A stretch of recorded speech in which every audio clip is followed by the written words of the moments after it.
मेरठ के एक घर से ऐसी खौफनाक कहानी सामने आई है जिसे जानकर हर कोई सन्न रह गया है।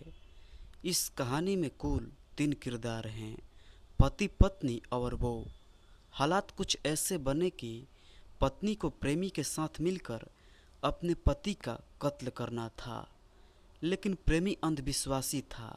वो चाहता था कि अपने पति के सीने पर पहला वार उसकी मासूका खुद करे, जबकि वो खुद उसकी दोनों हथेलियां काटना चाहता था। कत्ल की इस खौफनाक कहानी में एक मुर्दा माँ भी है, जिससे पत्नी का प्रेमी बातें भी किया करता था। ये कहानी आपको बेहद हैरान कर देगी। तो दोस्तों, ये खबर मेरठ की है। कहानी का आगाज होता है यूपी के मेरठ से, जहां एक मोहल्ले में मौजूद एक घर से बाहर भीड़ जमा थी।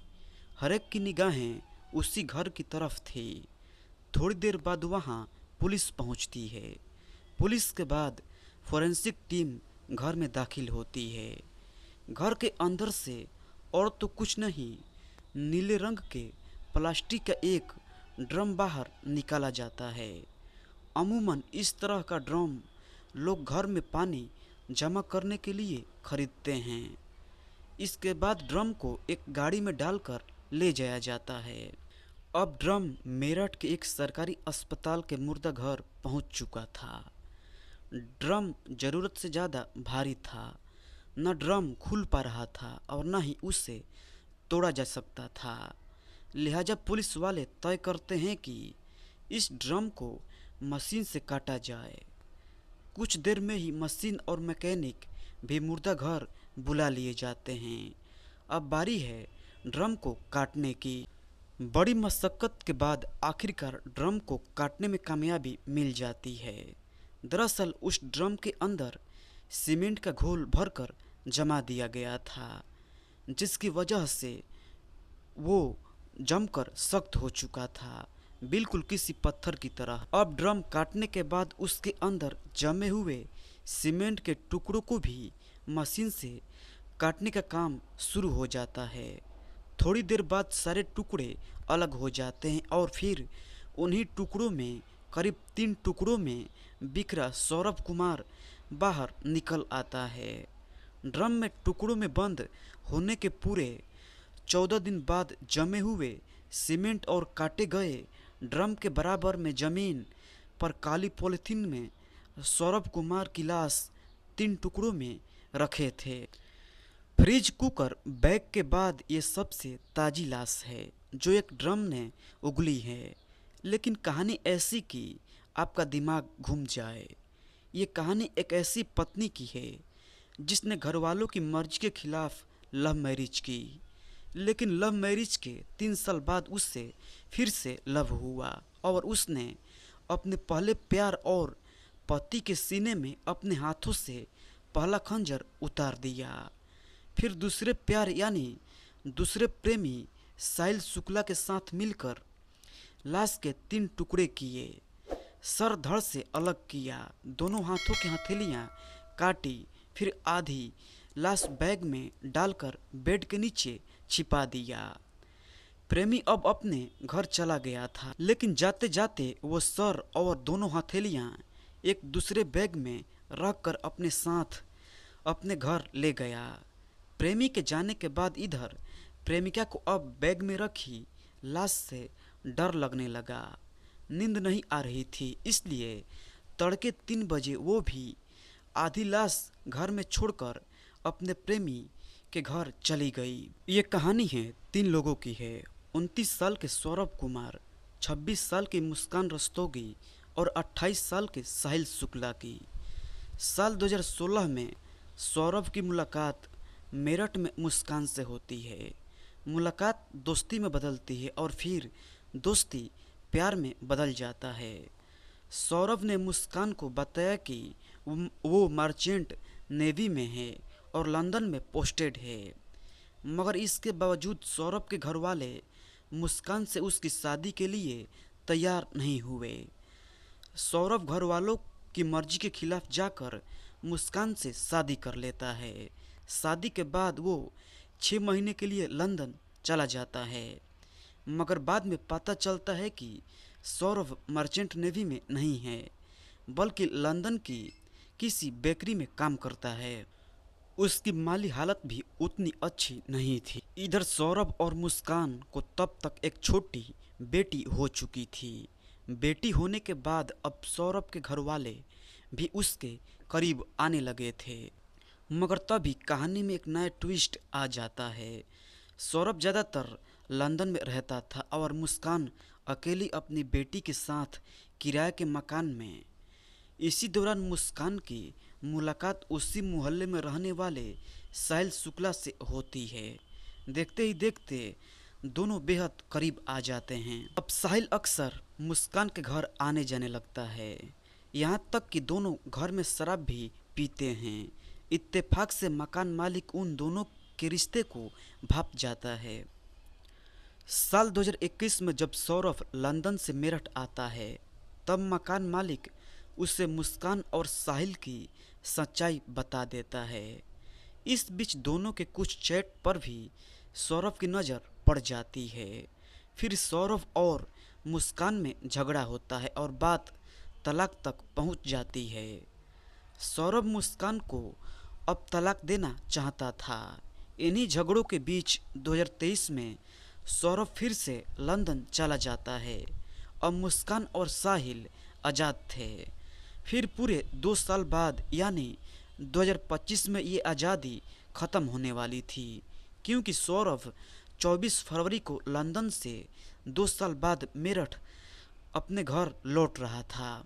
25 फरवरी को मुस्कान का बर्थडे था। वह उसका बर्थडे मनाने के लिए आ रहा था, लेकिन इधर मुस्कान कुछ और ही प्लान कर बैठी थी।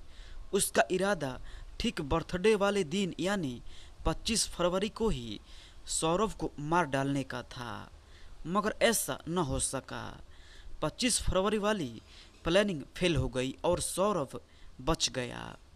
मगर मुस्कान और साहिल अगली प्लानिंग में जुट गए थे। मुस्कान की बेटी का एग्ज़ाम चल रहा था। 3 मार्च को एग्ज़ाम ख़त्म होते ही मुस्कान ने अपनी बेटी को अपनी माँ के घर भेज दिया और 3 मार्च का दिन सौरभ के कत्ल के लिए चुना।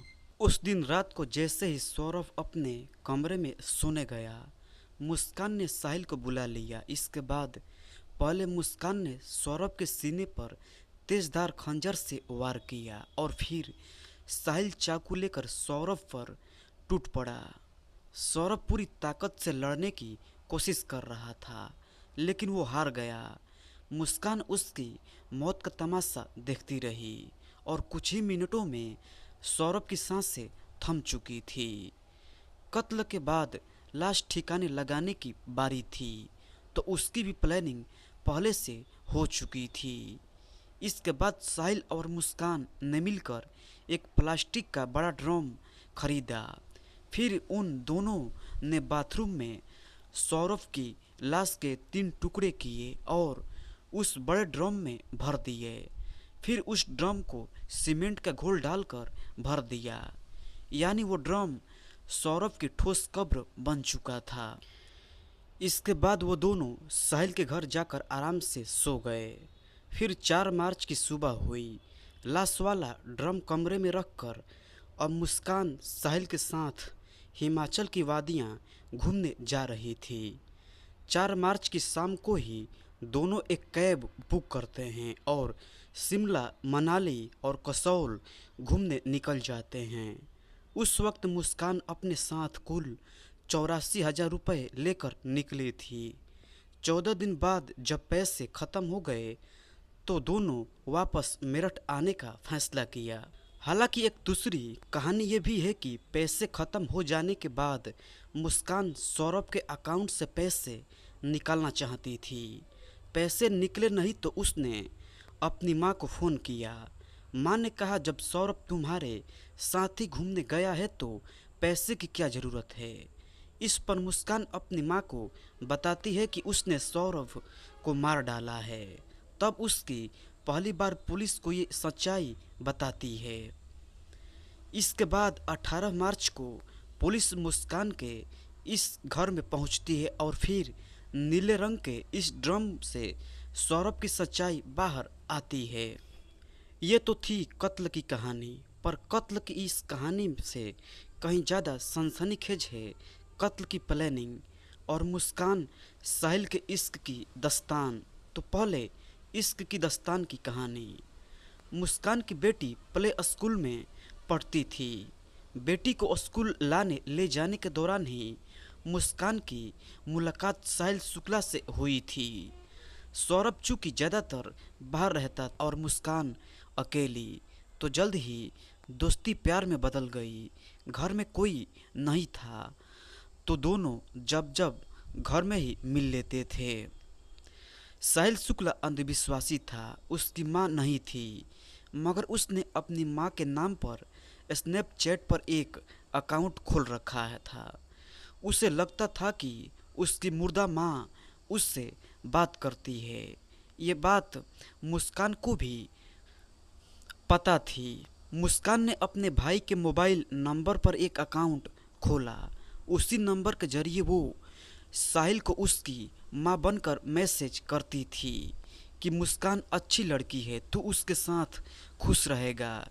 इस तरह से साहिल मुस्कान से और ज़्यादा प्यार करने लगा था। शायद माँ वाली बात और अंधविश्वास का ही असर था कि अब वो मुस्कान से शादी करना चाहता था और उसके लिए वो सौरभ को रास्ते से हटाना चाहता था। इतना ही नहीं, इसी अंधविश्वास के चक्कर में वो मुस्कान को ये भी कहता था कि सौरभ का वध वही करेगी। मुस्कान भी अब सौरभ से पीछा छुड़ाना चाहती थी।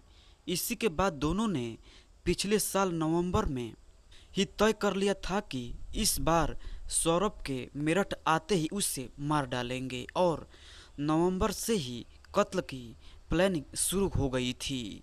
सबसे पहले दोनों ने इस बात की प्लानिंग की कि कत्ल के बाद लाश का क्या करेंगे।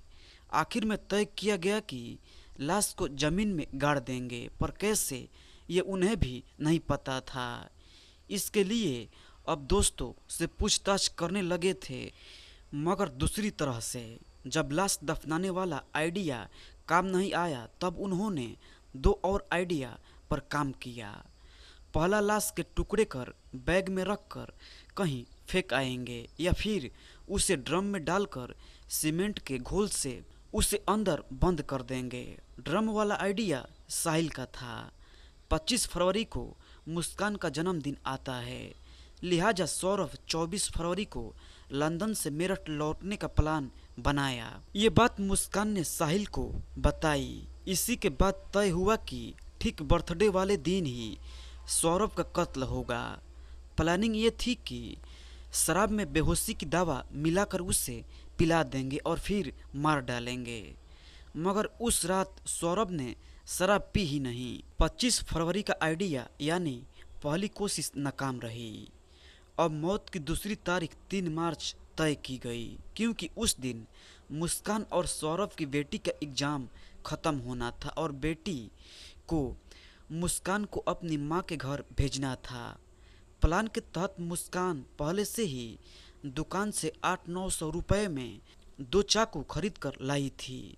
दुकानदार को शक न हो इसलिए कहा कि मुर्गा काटने के लिए चाकू चाहिए। फिर 3 मार्च की रात आई।